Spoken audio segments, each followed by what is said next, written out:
स्वागत है आप सभी का एक बार फिर से फ्यूचर एक्सप्रेस में। निफ्टी में रिकवरी अभी और है। इट्स 25446। बैंक निफ्टी करीब 322 तक आता हुआ और निफ्टी आईटी अपने जो इंट्राडे स्विंग्स थे उसको और स्ट्रॉन्ग करता हुआ।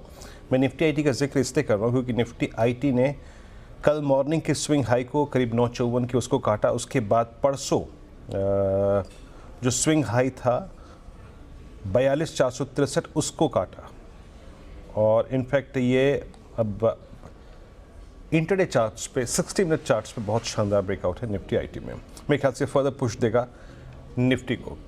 लेकिन बात करते हैं, हम बात कर रहे थे पुश की निफ्टी आईटी प्रोवाइड कर रहा है, लेकिन ड्रैग किसने किया? ये थे एफआईएस के आंकड़े। कल कितने गंभीर आंकड़े थे। आई थिंक हॉर्मोज हमारे साथ मौजूद है इस वक्त बात करने के लिए। हॉर्मोज, कल एक बार जब भाव कॉपी के बाद जब स्टैट्स देखे ना, यकीन मानिए इंडेक्स के स्टॉक फ्यूचर्स के तो रूह कांप गई। एक बार 15,000 करोड़ रुपए का तो कैश बेचा था। बट सडनली वो एफआईआईज जो कि जून, जुलाई, अगस्त, सितंबर में बहुत स्ट्रांगली चेस कर रहे थे इंडियन मार्केट्स को, ये अक्टूबर के 4-5 दिन में क्या हुआ ऐसा जो वो बैकफुट पे आ गए? और ये सिवियर लिक्विडेशन क्यों है उनकी तरफ से? आपको एक गाना याद होगा स्वर्गीय लता मंगेशकर जी का, कितने अजीब रिश्ते हैं यहाँ पे। वो एफआईआईज जो चीन की तरफ इस पूरे साल मुड़कर देख भी नहीं रहे थे, अचानक वो अब चीन के बाज़ारों में पैसा लगाने के लिए कतार लगाए खड़े हुए हैं।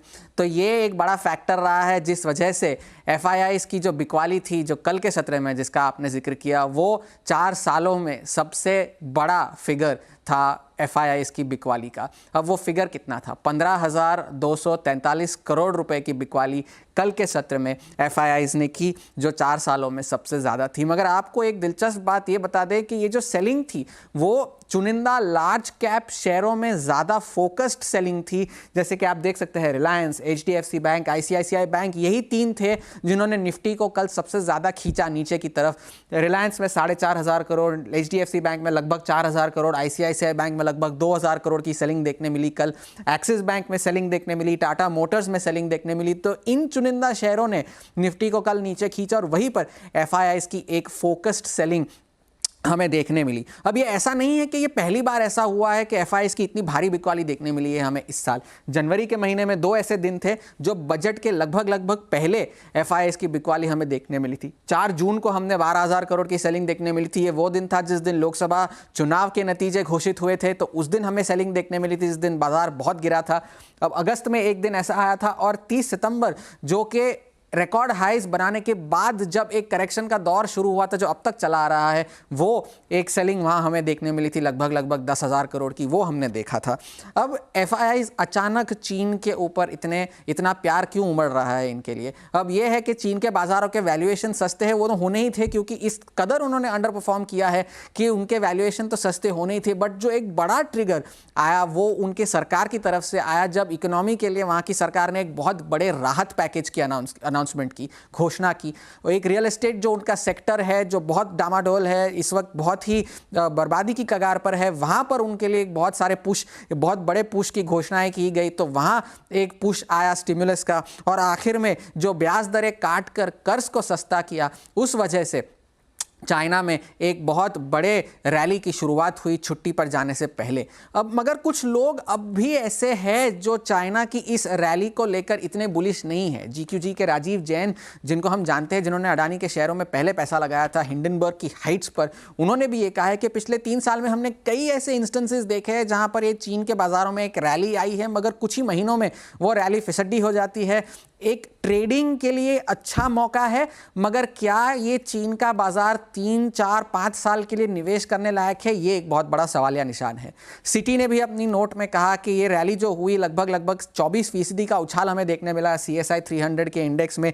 वहाँ पर कई बड़ी पॉलिसीज़ का ऐलान किया गया और इस जो रैली है वहाँ पर चीन के बाज़ारों ने अब भारत के बाज़ारों के साथ रिटर्न्स के मुकाबले कैचअप कर लिया है। मगर मजबूत मैक्रोज और बेहतर ग्रोथ, ये 2 फैक्टर्स है, और डोमेस्टिक फ्लोज ये एक बड़ा फैक्टर है जिसकी वजह से भारत के बाज़ारों में निवेश बना बना रहेगा। और आखिर में गेवकल रिसर्च ने एक बात कही कि अगर ये रैली चल भी गई चीन के बाजारों में, फिर भी बहुत सारे विदेशी निवेशक ऐसे हैं जो अभी भी चीन में निवेश करने से कतराते हैं। चीन की मुश्किलें जो होंगी वो हमारे लिए मौके होंगे, हमें आपदा में अवसर ढूंढना होगा।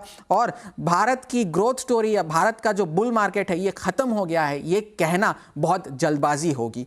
तो चीन की रैली चल रही है, FIIs का ये अमर प्रेम है या सिर्फ गाने गजल तक का साथ है, ये आप तय करें कि ये रिश्ता क्या कहलाता है। देखते हैं ये मोहब्बत हरमोज़ कब तक चलेगी और ये वक्त इसका जवाब देगा, है ना।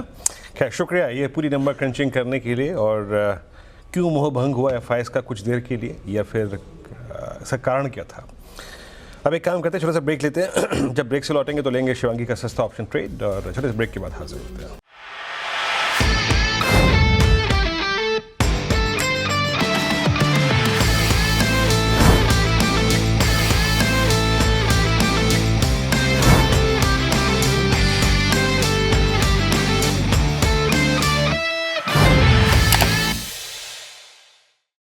बता दें कि मनी कंट्रोल पर दिए गए विचार एक्सपर्ट्स के अपने निजी विचार होते हैं।